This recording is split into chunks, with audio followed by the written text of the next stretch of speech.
ايش من فن وانت بتخرج عن نطاق الدين؟ اي فن هذا؟ الفن هذا خله عند ماما. سابر يا قلبي، مع ان اي واحد يرد على هذا الحاج تأكد انه تيس.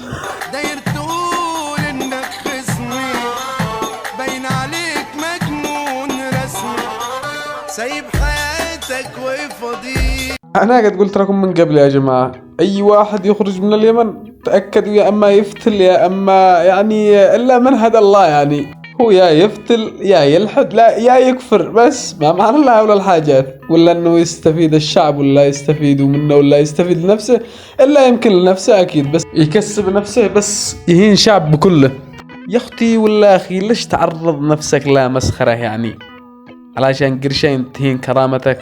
ولا على الاقل قدك بتشقى ولا شيء، على الاقل خلك شريف، لا تجاوزش حدودك لا مع الدين ولا مع شعب.